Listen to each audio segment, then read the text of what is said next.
అందరికీ నమస్కారం. ఈరోజు నేను చెప్పబోయే స్టోరీ మాత్రం చాలా అంటే చాలా ఇంట్రెస్టింగ్గా ఉంటుంది. ఇలాంటి వీడియోస్ ఈ జనరేషన్ వాళ్ళకి చాలా మోటివేటివ్గా అనిపిస్తుంది.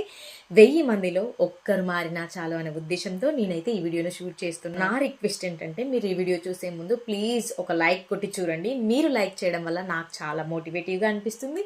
ఇంకా ఎక్కువ మందికి రీచ్ అయ్యే ఛాన్స్ ఉంది. ఇక స్టోరీలోకి వెళ్దామా?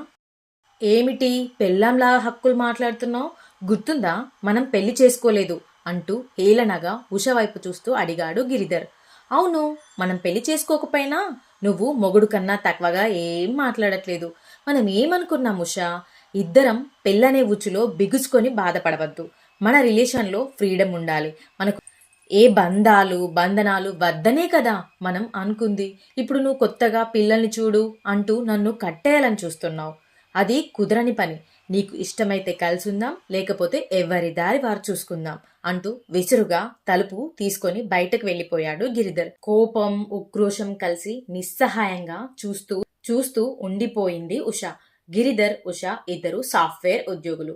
ట్రైనింగ్ లో కలిసిన ఇద్దరికి స్నేహం పెరిగింది. ఇద్దరికి పెళ్లి అంటే ఒక బందీకానా అనే భావన. ఉషా అక్క అత్తగారింట్లో అగచాట్లు పడి విడాకులు తీసుకుంది. ఆ ప్రభావంతో ఉషా పెళ్లి చేసుకుంటే అన్ని కష్టాలని నిర్ణయించేసుకుంది. గిరిధర్ స్నేహితులతో కూడా చాలా మందికి విడాకులు అవడంతో పెళ్లి అంటే బాధలు బాధ్యతలు అని అతని గట్టి అభిప్రాయం. ఇద్దరూ కలిసి లివింగ్ రిలేషన్ లో ఉంటే ఈ పెళ్లితో వచ్చే బంధనాలు ఉండవని భావించారు. ఒకరి ఇష్టాల్లో ఇంకొకరు జోక్యం కలగచేసుకోరని, ఇంటి ఖర్చులు ఇద్దరు చెరిసగం పంచుకుంటారని, ఒకరి స్వేచ్ఛకు ఇంకొకరు అడ్డగించమని అనుకున్నారు. ఎప్పుడు ఇష్టం లేకపోతే అప్పుడు ఏ బాధరా బంది లేకుండా విడిపోవడమే అని నిర్ణయించుకున్నారు. ఇరువైపులా పెద్దవారు నచ్చ చెప్పే ప్రయత్నాలు విఫలం కాగా ఇంకా వీరిని వదిలేసి ఊరుకున్నారు. కలిసి ఉండటం మొదటి పాప పుట్టేదాకా ఇద్దరికి బాగానే గడిచింది. ఇద్దరు స్వేచ్ఛా విహంగుల్లాగా విహరించారు. పాప పుట్టినప్పుడు కూడా ఇద్దరు బాగానే సంతోషించారు. ఉష పిల్ల ఆల్నా పాలనో సాయం అడిగితే పెద్దగా ఇష్టం లేకపోయినా కాస్తో కూస్తో సహాయపడేవాడు గిరిధర్. రెండోసారి పాప పుట్టినాక ఇంకా కలిసి ఉండే బాసలు కరిగిపోవడం మొదలైనాయి. పెద్ద పాపని స్కూల్కి తయారు చేసి పంపడం, చంటి దాన్ని చూసుకోవడం కష్టమైంది ఉషకు. గిరిధర్ సాయం అడిగితే నాకు ఇష్టం లేదు, నన్ను వదిలేయ్ అనేవాడు. చేసుకున్న ప్రమాణాలలో అది కూడా ఒకటి. గట్టిగా అడగలేకపోయింది ఉష. అటు ఉద్యోగం, ఇటు పిల్లల్ని చూసుకోవడం రెండు నిభాయించుకుంటూ మనిషిని పెట్టుకుంటే ఆ మనిషి జీతం ఇంటి ఖర్చులో రాదని డబ్బులు ఇచ్చేవాడు కాదు. డబ్బులు ఇవ్వనందుకు ఉష బాధపడలేదు, కానీ ఆ పట్టించుకోనితనానికి బాధపడింది. పెళ్లి వద్దని కలిసి ఉన్న తన జీవితం తను అనుకున్నట్లు సాగడం లేదని ఉషకి అర్థమైంది.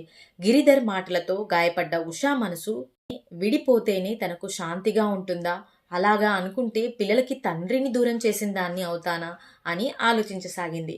కానీ ఉషా మనసు సర్దుకోలేకపోతుంది. ఇంతలో కబురు కాకరకాయ లేకుండా ఊర్లో ఉండే గిరిధర్ తల్లి తండ్రి వచ్చారు. వాళ్ళ మాటల్లో తెలిసింది గిరిధర్ తండ్రికి ఆరోగ్యం బాగుండకపోతే చెకప్ కోసం వచ్చారని.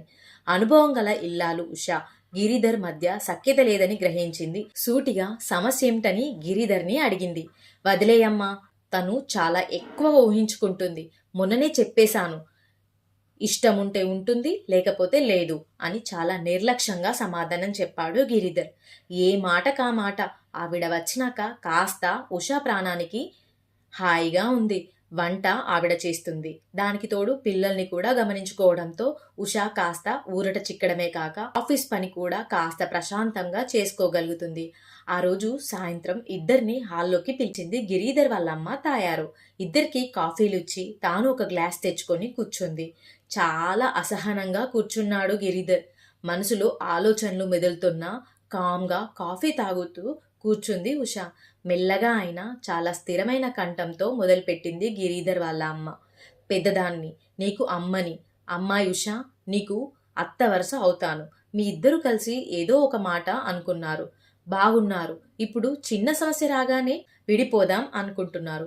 మీరు విడి మనుషులైతే ఆనందంగా విడిపోవచ్చు, కానీ మీరు ఇప్పుడు అమ్మా నాన్నకు విడాకులుంటాయా? మేం కానీ మీ అమ్మా నాన్న కానీ సర్దుకోలేమా? అమ్మా నాన్న కానీ సర్దుకోకుండా ఇలాగే విడిపోవాలి అనుకుంటే కుటుంబం ఉండేదా? మీ ఇద్దరిలోనూ లోపాలు లేవు. కొంచెం సర్దుకుంటే అంతా బాగానే ఉంటుంది. చదువుకున్న పిల్లలు, నాకన్నా ప్రపంచం చూసిన వాళ్ళు, అన్నీ మీకు తెలుసు. ఆలోచించండి, పరిష్కారం దొరకకపోదు. ఇద్దరూ కలిసి ఒక మంచి నిర్ణయం తీసుకోండి అని లేచి లోపలికి వెళ్ళిపోయింది. 2 రోజుల తర్వాత గిరిధర్ చిన్న పాపకు డైపర్ మారుస్తూ ఏదో అంటుంటే పెద్ద పాపను ఒళ్ళో కూర్చోపెట్టుకొని నవ్వుతున్న ఉషను చూసిన గిరిధర్ వాళ్ళమ్మ హమ్మయ్య కథ సుఖాంతం అని అనుకుంది. ఈ కథ ఇంతటితో సమాప్తం. వీడియో నచ్చితే ఒక లైక్ చేసి సపోర్ట్ చేయండి. ఇలాంటి మంచి మంచి చిన్న చిన్న స్టోరీస్ కోసం మళ్ళీ నెక్స్ట్ వీడియోలో కలుద్దాం. Thank you.